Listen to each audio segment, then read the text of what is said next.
الحمد للہ رب العالمین والصلاة والسلام علی رسولہ الامین وعلی آلہ وصحبہ وسلم تسلیما کثیرا اما بعد فاعوذ باللہ من الشیطان الرجیم بسم اللہ الرحمن الرحیم وَإِذَا سَمِعُوا مَا أُنزِلَ إِلَى الرَّسُولِ تَرَى أَعْيُنَهُمْ تَفِيضُ مِنَ الدَّمْعِ مِمَّا عَرَفُوا مِنَ الْحَقِّ یقولون ربنا آمنا فاکتبنا مع الشاہدین۔ قرآن حکیم کا 7واں پارہ سورۃ المائدہ کے آخری حصہ آیت نمبر 83 سے لے کر 120 تک اور سورۃ الانعام کی 120 ابتدائی آیات پر مشتمل ہے۔ چھٹے پارے کے آخر میں اللہ رب العزت نے اہل کتاب میں سے عیسائی علماء اور ان کے عباد و زہاد کے بارے فرمایا کہ یہ لوگ یہود اور مشرکین عرب کی نسبت مسلمانوں کے زیادہ قریب ہیں۔ ان کی تواضع، نرمی اور عدم استکبار کی وجہ سے۔ تو سورہ مائدہ کی آیت نمبر 83 میں اللہ تعالیٰ نے ان کے رقت قلب کی ایک جھلک پیش کی ہے، اور اس آیت کا پس منظر یہ ہے کہ اللہ کے رسول صلی اللہ علیہ وسلم نے حبشہ کے بادشاہ اصحمہ کے نام اپنا مکتوب بھیجا، اور اس مکتوب کے پہنچنے سے پہلے بعض حضرات صحابہ کرام حبشہ کی طرف ہجرت کر چکے تھے۔ تو بادشاہ کو جب آپ صلی اللہ علیہ وسلم کا مکتوب گرامی ملا تو اس نے تحقیق احوال کے لیے حبشہ میں موجود مہاجرین کو اپنے دربار میں طلب کیا۔ ان میں سر فہرست حضرت جعفر بن ابی طالب رضی اللہ تعالی عنہ تھے۔ تو اس دربار میں اس نے اپنے اہل علم، عباد، زہاد، رہبان کو بھی دعوت دی۔ تو مکالمہ ہوا اور حضرت جعفر بن ابی طالب رضی اللہ تعالی عنہ نے سورہ مریم کی تلاوت کی۔ تو یہ قرآن کریم کی تاثیر تھی کہ وہ بادشاہ اور اس کے دربار سے وابستہ حضرات قرآن کریم کی تاثیر سے رو پڑے، اور انہوں نے یہ کہا کہ یہ وہی دین ہے جو حضرت عیسیٰ علیہ السلام لے کر آئے تھے، یعنی آپ صلی اللہ علیہ وسلم کی نبوت و رسالت کے مقصد اور حضرت عیسیٰ علیہ السلام کی نبوت و رسالت کے مقصد میں انہوں نے قدر مشترک دیکھی اور حق بات کو پہچان لیا۔ تو وہ قرآن کریم کی تلاوت سن کر ان کے آنکھوں سے آنسو بہہ پڑے۔ تو یہ ان کے رقت قلبی کی دلیل ہے۔ بعض روایات میں ہے کہ آپ صلی اللہ علیہ وسلم کی خدمت میں بادشاہ نے اہل علم کا، یعنی عیسائی اہل علم کا، عیسائیت کے علماء اور رہبان کا ایک وفد بھیجا تھا۔ تو آپ صلی اللہ علیہ وسلم نے ان کے سامنے قرآن کریم کی آیات تلاوت کی، تو اس وقت یہ کیفیت طاری ہوئی۔ بہرکیف واقعات دونوں بھی درست ہو سکتے ہیں، تو اور ان دونوں واقعات کا جو نتیجہ اور رزلٹ ہے وہ یہاں بیان کیا گیا، اور انہوں نے اعتراف حق کیا اور اسلام کو قبول کیا۔ بالخصوص نجاشی کے بارے آتا ہے کہ جب وہ وفات ہوئے تو آپ صلی اللہ علیہ وسلم نے اپنے ساتھیوں سے کہا کہ تمہارا بھائی اصحمہ نجاشی فوت ہو چکا ہے، تو ان کی نماز جنازہ غائبانہ پڑھنے کے لیے آپ میدان میں نکلے صحرا میں، تو ان کی نماز جنازہ ادا کی گئی۔ اس کے بعد ارشاد باری تعالیٰ ہے، یا ایھا الذین آمنوا لا تحرموا طیبات ما احل اللہ لکم ولا تعتدوا ان اللہ لا يحب المعتدین۔ کیا ایمان والو، جو اللہ نے تمہارے لیے حلال چیزیں قرار دی ہیں ان کو تم حرام مت قرار دو۔ اس آیت کا پس منظر یہ ہے کہ ایک صحابی اللہ کے رسول صلی اللہ علیہ وسلم کے پاس حاضر ہوئے، کہا کہ میں گوشت کھاتا ہوں تو میری نفسانی خواہشات مجھ پر غالب آ جاتی ہیں، تو میں نے اپنے اوپر گوشت کو حرام قرار دے لیا ہے۔ تو اللہ رب العزت نے اس جذبے سے ان کو منع فرمایا، اور یہ تمام اہل ایمان کو مخاطب کر کے فرما دیا کہ یاد رکھو حلت اور حرمت کا اختیار صرف اور صرف اللہ رب العزت کو ہے، یا اللہ کے رسول صلی اللہ علیہ وسلم جو اللہ کے حکم اور وحی کے مطابق فیصلہ دیں۔ تو کسی انسان کے لیے یہ زیبا نہیں ہے کہ وہ حلال کردہ چیز کو حرام قرار دے یا حرام کو حلال قرار دے۔ تو اس طرح کے اور بھی واقعات ملتے ہیں، مثلا صحابہ کرام کا 3 گروہی ایک جماعتی جو 3 افراد پر مشتمل ایک گروہ تھا، وہ کاشانہ نبوت میں تشریف لائے اور انہوں نے آپ صلی اللہ علیہ وسلم کے معمولات شب و روز کے بارے استفسار کیا، تو آپ کو ان کو بتلایا گیا، تو گویا کہ انہوں نے آپ کی عبادت کو کم سمجھا، کأنہم تقالوہا۔ تو کسی نے کہا کہ آج کے بعد میں ہمیشہ روزے کی حالت میں رہوں گا، دوسرے نے کہا کہ میں ہمیشہ قیام کرتا رہوں گا، تیسرے نے کہا کہ میں نکاح نہیں کروں گا۔ تو آپ صلی اللہ علیہ وسلم جب تشریف لائے، آپ کو بتلایا گیا، تو آپ نے صحابہ کرام کو جمع فرمایا، اور وہاں بھی آپ نے ایک آئینی قانونی طور پر جو اس بارے احکامات تھے وہ ارشاد فرمائے، اور اس میں یہ ہے کہ النکاح من سنتی، اور دوسری روایت کے مطابق فمن رغب عن سنتی فلیس منی۔ تو آپ صلی اللہ علیہ وسلم نے اسی سیاق و سباق میں یہ بھی فرمایا انی اخشاکم للہ و انی اتقاکم للہ، یاد رکھو میں تم میں سے سب سے زیادہ اللہ سے ڈرنے والا ہوں، میرے دل میں خوف خدا ہے، لیکن اس کے باوجود میں روزہ بھی رکھتا ہوں، افطار بھی کرتا ہوں، سوتا بھی ہوں، قیام بھی کرتا ہوں، اور میرے اہل و عیال بھی ہیں۔ تو گویا کہ آپ نے لوگوں کو ایک درس اعتدال دیا، اور جو اسلام کی خوبی ہے دین و دنیا کو جمع کرنا، مادیت اور آخرت کو کے درمیان ایک بیلنس رکھنا، تو یہ اللہ کے رسول صلی اللہ علیہ وسلم نے اپنے عمل سے، اپنی سیرت سے ثابت کیا۔ تو اس آیت کا خلاصہ بھی یہی ہے۔ اس کے بعد فرمایا لا یؤاخذکم اللہ باللغو فی ایمانکم ولکن یؤاخذکم بما عقدتم الایمان، کہ جو تمہاری لغو فضول بیہودہ قسم کی قسمیں ہیں اس پر مواخذہ نہیں ہوگا، البتہ وہ قسمیں جو تم پختہ کرتے ہو اس پر مواخذہ ہوگا۔ اس آیت کریمہ کا ماحصل یہ ہے کہ قسم کی 3 قسمیں ہیں، یعنی وہ بات، وہ مقولہ جو انسان اپنی بات کو پختہ کرنے کے لیے اللہ رب العزت کو حاضر ناظر کر کے کہتا ہے، اسے قسم کہتے ہیں، حلف، یمین بھی اس کے الفاظ ہیں۔ تو قسم اٹھائی جاتی ہے اپنی بات کو معتبر کرنے کے لیے اور مخاطب کو قائل کرنے کے لیے۔ تو اہل علم نے اس کی 3 قسمیں بیان فرمائی ہیں کتاب و سنت کی روشنی میں۔ نمبر 1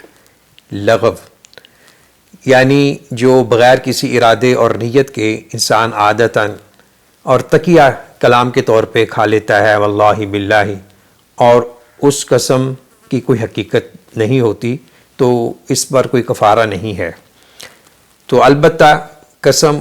نہ اٹھانا یہ اچھی علامت ہے، یہ مثبت رویہ ہے، ہر قسم کی قسم سے انسان حتی المقدور اوائڈ کرے۔ نمبر 2 یمین غموس، جھوٹی قسم جو کسی کو دھوکہ دینے کے لیے انسان ارادتاً نیتاً اٹھاتا ہے، تو یہ اکبر الکبائر ہے، گناہ کبیرہ ہے، اور اس کا کوئی کفارہ نہیں ہے سوائے توبہ استغفار کے۔ نمبر 3 یمین معقدہ، جو انسان ارادتاً نیتاً قسم اٹھاتا ہے کوئی کام کرنے کی یا نہ کرنے کی، اور پھر وہ اس قسم کو پورا نہیں کر پاتا، تو اس کا جو کفارہ ہے وہ یہاں بیان ہوا ہے۔ اس کے بھی درجات ہیں۔ نمبر 1 10 مسکینوں کو کھانا کھلایا جائے،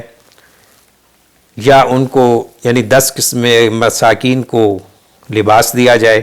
یا ایک غلام آزاد کیا جائے۔ اگر تینوں کام نہیں ہو سکتے تو پھر 3 دن کے روزہ رکھنا ہوگا۔ تو یہ ہے یہ کفارہ یمین کے حوالے سے۔ اور اللہ رب العزت نے اس کے بعد جوا اور شراب اور شرکیہ خرافات کو یہاں ممنوع قرار دیا ہے، اور یہ فرمایا کہ یہ اعمال شیطانی ہیں، اللہ کے ذکر اور نماز سے روکنے والے ہیں۔ وَأَطِيعُوا اللَّهَ وَأَطِيعُوا الرَّسُولَ وَاحْذَرُوا، اللہ اور اس کے رسول کی اطاعت کرو اور نافرمانی سے بچتے رہو۔ فَإِن تَوَلَّيْتُمْ فَاعْلَمُوا أَنَّمَا عَلَىٰ رَسُولِنَا الْبَلَاغُ الْمُبِينُ، اگر تم پھر گئے اعراض کرتے ہو تو پھر جان لو کہ ہمارے رسول پر واضح طور پر پہنچا دینا ہے۔ یعنی اللہ کے رسول صلی اللہ علیہ وسلم کا جو فرض منصبی ہے وہ ابلاغ ہے، تبلیغ ہے، دعوت ہے، خلوص و وفا کے ساتھ۔ تو وہ آپ صلی اللہ علیہ وسلم اس انداز میں مبعوث نہیں ہوئے کہ وہ لوگوں کے دلوں میں بات کو گھول کر یا زبردستی ان کو دین کی طرف لے کے آئیں۔ لست علیہم بمسیطر یا ایھا الرسول بلغ ما انزل الیک من ربک وان لم تفعل فما بلغت رسالتہ واللہ یعصمک من الناس۔ تو آپ کا فرض منصبی کیا ہے کہ آپ ایک درد کے ساتھ، تڑپ کے ساتھ، ایک خلوص و وفا کی کیفیت کے ساتھ لوگوں کو اللہ کی طرف بلانے والے ہیں۔ تو اس کے بعد حالت احرام میں شکار کی ممانعت کا ذکر ہے، اور بیت اللہ کی عظمت کا ذکر ہے، اور فرمایا قُلْ لَا يَسْتَوِي الْخَبِيثُ وَلَوْ أَعْجَبَكَ كَثْرَةُ الْخَبِيثِ فَاتَّقُوا اللَّهَ يَا أُولِي الْأَلْبَابِ لَعَلَّكُمْ تُفْلِحُونَ۔ کہہ دیجئے کہ گندی اور اچھی چیز یا پاکیزہ چیز برابر نہیں ہو سکتی، اگرچہ تمہیں کثرت والی چیز جو خبث اس کی کثرت تمہیں اچھا لگے۔ یعنی جو حق اور سچ کا جو معیار ہے وہ ہے پاکیزگی، طہارت، اور وہ بات جو کتاب و سنت کے مطابق ہے، فطرت سلیمہ کے مطابق ہے۔ اور اس کے برعکس جو گندگی ہے، شرک، خرافات، بدعات، جھوٹ، اور یہ گندگی خواہ مادی ہو روحانی ہو، اسی طرح جو طہارت ہے مادی طور پر، باطنی طور پر، ہر لحاظ سے، تو ان دونوں چیزوں کا موازنہ ہو ہی نہیں سکتا۔ جو حقیقی چیز ہے، پاکیزہ ہے، اس کا کوئی مقابل نہیں ہے۔ اور فرمایا کہ اے دانشورو، عقل والو، اللہ سے ڈرتے رہا کرو تاکہ تم کامیابی حاصل کرو۔ اسی ضمن میں آیت نمبر 105 بھی ہمیں ڈسکس کرنی چاہیے۔ یا ایھا الذین آمنوا علیکم انفسکم، اس سے پہلے اللہ تعالیٰ نے جو اہل مکہ کے ہاں کچھ جانور مخصوص تھے جنہوں نے غیر اللہ کے لیے، بتوں کے لیے مخصوص کیے ہوئے تھے، اللہ نے ان کی تردید کی ہے، ان کی نفی کی ہے کہ یہ اللہ نے ان کی طرف ایسے جانوروں کے کوئی احکامات نازل نہیں کیے، یہ اپنی ان کی خود ساختہ عبادات کے طریقے ہیں اور نظر و نیاز کی ان کے وسائل ہیں۔ یا ایھا الذین آمنوا علیکم انفسکم لا یضرکم من ضل اذا اہتدیتم، اے ایمان والو، تمہیں اپنی فکر ہونی چاہیے جب تم ہدایت خود حاصل کر لو، ہدایت یافتہ ہو جاؤ، تو پھر جو گمراہ ہو جائے تمہیں اس کی کوئی فکر نہیں، وہ تمہیں کوئی نقصان نہیں پہنچا سکتا۔ اس آیت کو بعض لوگوں نے غلط انداز میں سمجھا۔ صحابہ کرام کے زمانے میں بھی اس کی مثال ملتی ہے اور اب بھی، یعنی مغالطہ یہ ہے کہ ہر مسلمان کو اپنی فکر ہونی چاہیے، وہ اگر دین کے مطابق، اخلاق کے مطابق کام کر رہا ہے تو باقی جو لوگ پٹری سے اترے ہوئے ہیں، گمراہ ہیں، ان کی فکر کی کوئی ضرورت نہیں ہے۔ آپ ان کو نہ روکیں، نہ منع کریں، نہ کسی چیز کا حکم دیں۔ تو اسی طرح کا مغالطہ حضرت ابو بکر صدیق رضی اللہ تعالیٰ عنہ کو کے وقت بھی سامنے آیا تھا، تو آپ نے ان لوگوں کی اصلاح کی تھی، اور آپ نے حدیث کی روشنی میں فرمایا تھا کہ یاد رکھو، امر بالمعروف و نہی عن المنکر بھی انسان کی ہدایت اور استقامت میں شامل ہے، اور جب تک تم امر بالمعروف و نہی عن المنکر کرتے رہو گے خیر میں رہو گے، اگر اس فرض کو چھوڑ دو گے تو پھر آسمان کی طرف سے عذاب نازل ہوں گے، اور تم دعا کرو گے تمہاری دعائیں قبول نہیں ہوں گی۔ تو اس مغالطے کا ازالہ قرون اولیٰ میں بھی کر دیا گیا تھا، اور اب بھی یہی حقیقت ہے کہ امر بالمعروف و نہی عن المنکر ہدایت کا ایک پارٹ ہے، حصہ ہے۔ گویا کہ ہدایت یافتہ انسان کامل وہی ہے جو شریعت کے احکامات کو فالو کر رہا ہے، اور شریعت کے احکامات میں سے ایک اہم حکم یہ ہے کہ وہ فریضہ امر بالمعروف و نہی عن المنکر کو سر انجام دے۔ حضرت عیسیٰ علیہ السلام کے معجزوں کا ذکر ہے، اور ان کے حواریوں نے جو مطالبہ کیا تھا مائدہ کے نازل ہونے کا، یعنی دسترخوان کے آسمان سے، تو اس کا ذکر ہے، اور اسی لفظ سے اس سورت کا نام المائدہ رکھا گیا۔ تو کیا وہ مائدہ یعنی دسترخوان اللہ رب العزت نے ان کے حواریوں کے مطالبے پر اتارا تھا یا نہیں؟ تو اس میں اہل علم کے دو قول ہیں، بعض کے نزدیک اترا، بعض کے نزدیک نہیں اترا، لیکن تحقیق یہی بتلاتی ہے کہ نہیں اترا۔ اگر اترا ہوتا تو اس کا لازماً تذکرہ ہوتا، بالخصوص عیسائیوں کی مذہبی کتابوں میں، جو کہ نہیں ملتا۔ تو حضرت عیسیٰ علیہ السلام کے جو یہاں چند معجزات کا ذکر ہوا، اس میں جو ایک اہم چیز ہے وہ ہے کلمہ یا لفظ بِإِذْنِی، کہ جو بھی حضرت عیسیٰ علیہ السلام کے معجزات تھے، مثلا مٹی سے پرندہ پیدا کر دینا، اور ابرس اور کوڑ والے مریض کو اس کو شفا یاب کر دینا، اور مردے کو زندہ کرنا، تو یہ اللہ کے حکم سے تھا۔ معجزے کی حقیقت اور اس کی تعریف یہ ہے کہ معجزہ ہوتا ہی اللہ کے حکم سے ہے، اور اللہ کے اذن سے ہوتا ہے، اللہ جب چاہیں۔ تو یہ کسی انسان کی ذاتی قوت اور طاقت سے نہیں ہوتا۔ تو آخر میں اللہ رب العزت نے حضرت عیسیٰ علیہ السلام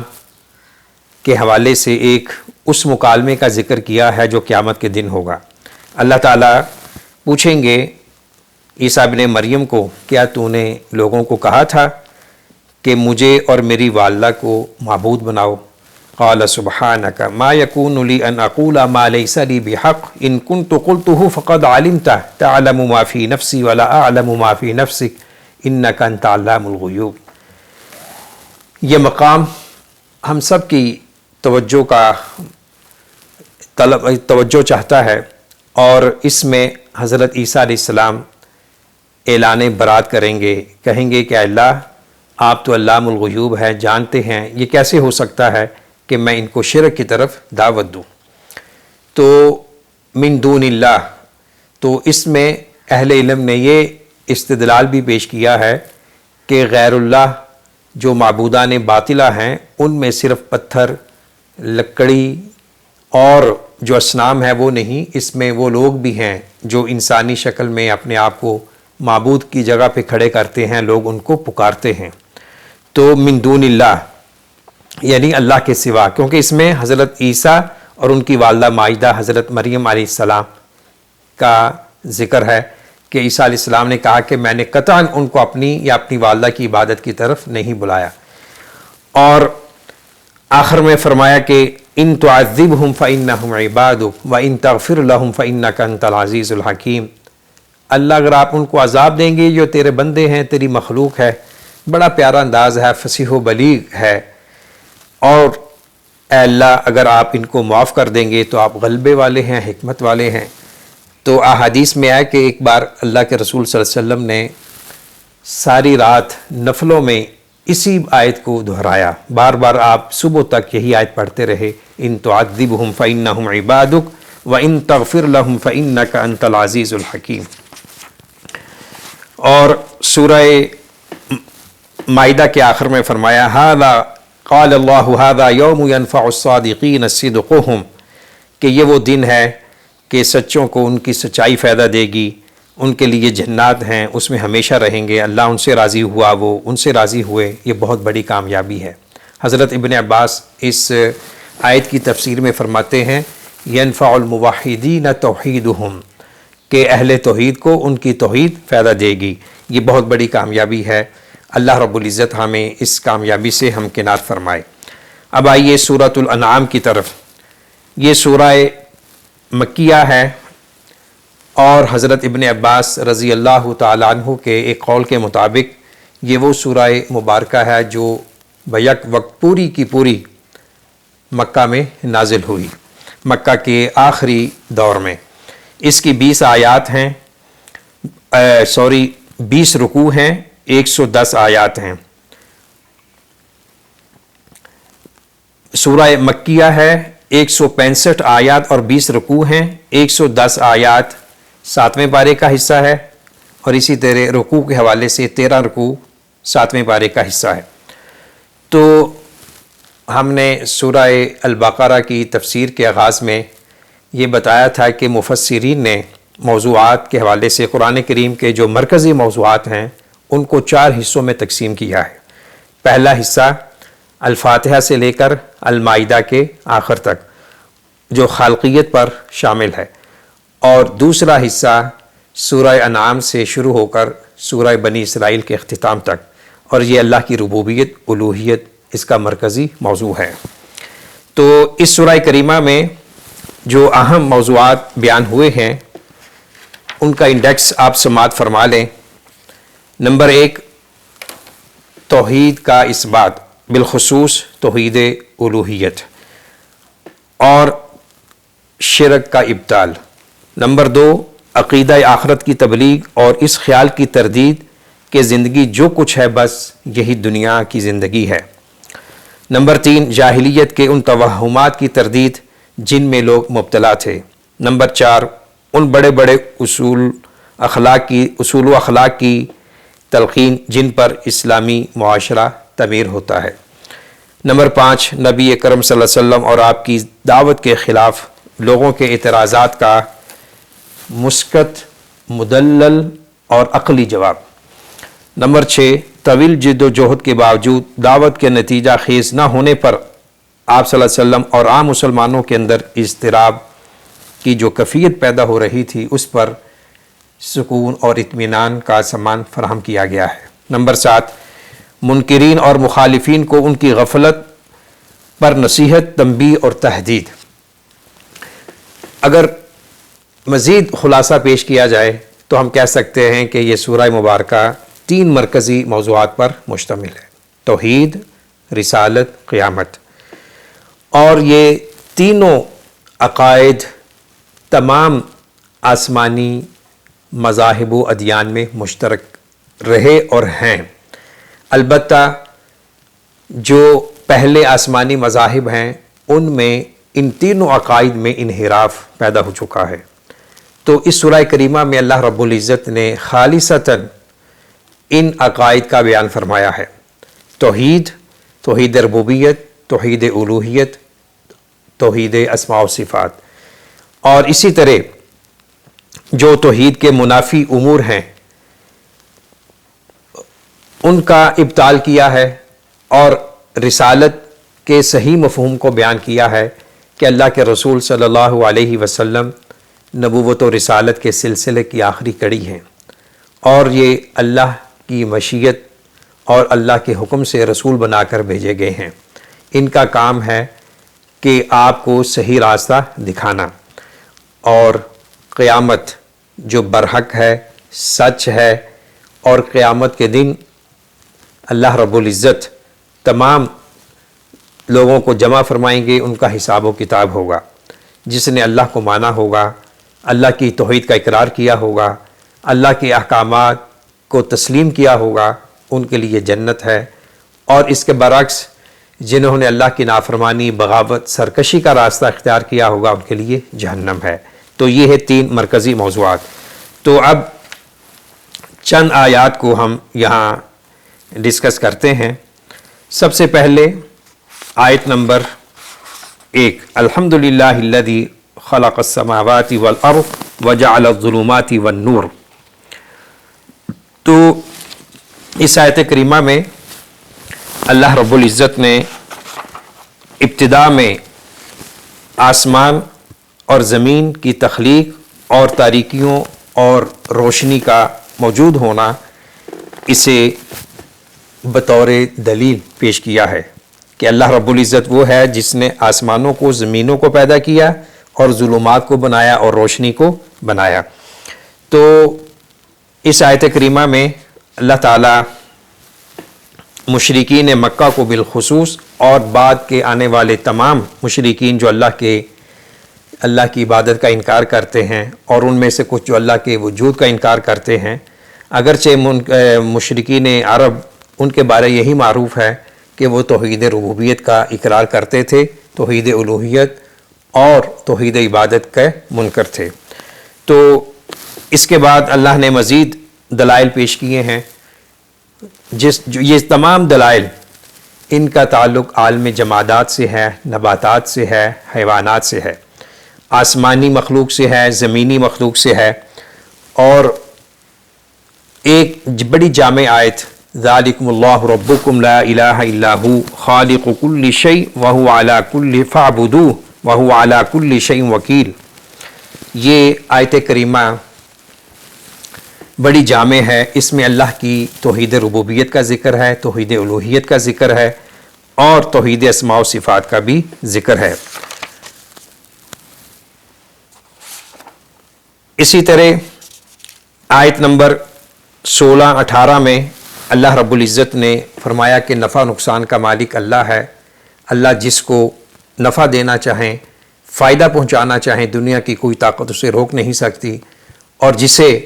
اللہ نقصان دینا چاہیں، دنیا کی کوئی طاقت اس کو روک نہیں سکتی۔ الذین آتیناہم الکتاب یعرفونہ کما یعرفون ابناءہم، 20 نمبر آیت، کہ یہ لوگ جن کو ہم نے کتاب دی ہے آپ صلی اللہ علیہ وسلم کو اسی طرح جانتے ہیں جس طرح یہ اپنے یہ بیٹوں کو جانتے ہیں، یعنی ان کو اپنی مذہبی کتابوں کے ذریعے آپ کی حقیقت اور آپ کی آمد کا علم تھا، لیکن ہٹ دہرمی اناد بغض کی وجہ سے وہ آپ کو نہیں انہوں نے مانا۔ اور اللہ نے پھر فرمایا وَعِندَهُ مَفَاتِحُ الْغَيْبِ لَا يَعْلَمُهَا إِلَّا هُوَ، غیب کی جو چابیاں ہیں وہ اللہ ہی کے پاس ہیں، غیب کے اللہ کے سوا کوئی نہیں جانتا، یعنی غیب جو میرے اور آپ کے مشاہدے سے، آنکھوں سے اوجھل ہے۔ حضرت ابراہیم علیہ السلام کے اس واقعہ کا ذکر ہے جس میں آپ نے قوم کو سمجھانے کے لیے پہلے ستارے کو معبود کہا، پھر چاند کو، پھر سورج کو،